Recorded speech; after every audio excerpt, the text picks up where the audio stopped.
7 तारीख को सूचना मिली थी कि लड़की गहन अवस्था में भर्ती हुई है।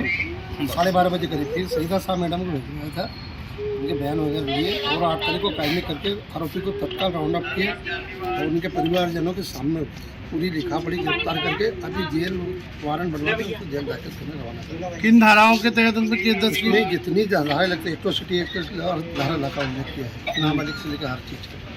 तो कैसे संपर्क में आया था, कुछ ऐसी जानकारी बताइए? इंस्टाग्राम से। इंस्टाग्राम से दोस्ती हुई थी? जी। और उसके साथ क्या गलत काम भी करना भी बात? 3-4 बार उसके साथ जो भी बात।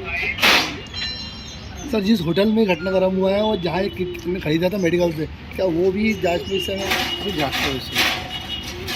पहले पीड़ित बच्ची के पिताजी का मुझे फ़ोन आया।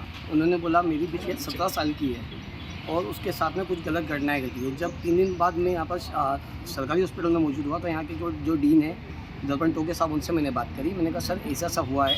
उन्होंने कहा ओम भाई अगर ऐसा हुआ है तो MLC करा के FIR करवा रहे हैं। हम 3 दिन से मामला को लगातार देख रहे हैं। चूँकि बच्ची नाबालिग है इसलिए बात की जानकारी बहुत कम लोगों को दी गई थी, क्योंकि बच्ची की 2 छोटी बहनें अभी और है। मगर आज दिनांक पर बच्ची के पिता का वापस फ़ोन आया कि उनकी बच्ची नहीं रही।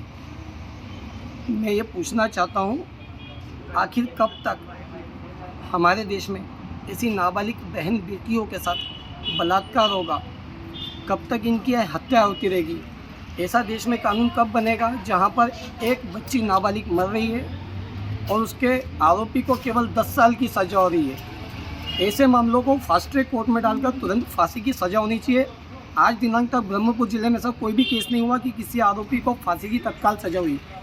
मैं मध्य प्रदेश के मुखिया मोहन यादव जी से निवेदन करूंगा, देश के प्रधानमंत्री मोदी जी से निवेदन करूंगा, अब वो कानून की सख्त ज़रूरत है जहां देश की बहन बेटियां नाबालिग बच्चियां सुरक्षित रहे।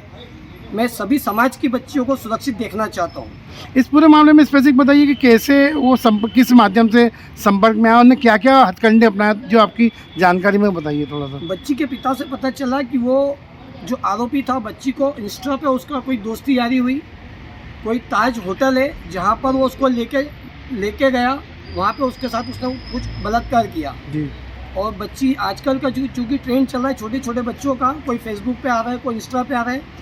मैं जो माता पिता हैं बच्चों के उनसे भी निवेदन करूँगा कि आप अपने बच्चों पर विशेष ध्यान रखो कि आपके बच्चे Facebook, Insta, mobile, social media के थ्रू किन किन लोगों से संपर्क में आते हैं, क्योंकि माँ बाप का ध्यान बिल्कुल नहीं रहता है। कई माँ बाप ऐसे जो अपने बच्चों पर बिल्कुल ध्यान नहीं देते हैं। गर्भपात की भी कोई किट विट खरीदने की बात आ रही है, तो आप क्या मांग करेंगे कि ऐसी मेडिकल्स में भी मतलब कार्रवाई होनी चाहिए कि बिना किसी डॉक्टर की प्रिस्क्रिप्शन के वो उसको किट दे रहा है?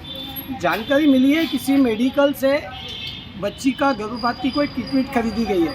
मैं ब्रह्मपुर जिले के कलेक्टर महोदय से हाथ जोड़कर निवेदन करूंगा कि जिस मेडिकल से वो किट ली गई है उसकी मान्यता तुरंत रद्द हो।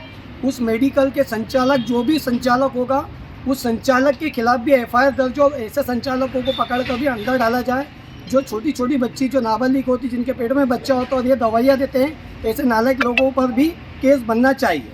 क्या इस घटना से सबक लेते हुए आप चूँकि सामाजिक क्षेत्र में कोई जन जागरण का कोई आप अपने माध्यम से कार्यक्रम चलाएंगे? मैं हिंदू महासभा का मध्य प्रदेश प्रवक्ता होने के नाते लगातार मध्य प्रदेश के पूरे 55 जिलों में हम लोग इस बात को लेके माता बहनों को बोलते रहते हैं कि आप संगठित रहो, बच्चों पर ध्यान रखो, मगर कहीं ना कहीं भूल चूक होती है, जिसका परिणाम आज आप देख रहे हैं। एक 17 साल की नाबालिग बच्ची जिसके पेट में 1-2 महीने का भ्रूण आया और भ्रूण शांत हुआ और बच्ची भी शांत हो गई। आखिर कब तक ऐसा होगा? आपका नाम और पद बता दीजिए। मैं ओम आजाद, मध्य प्रदेश प्रवक्ता, अखिल भारत हिंदू महासभा से मध्य प्रदेश।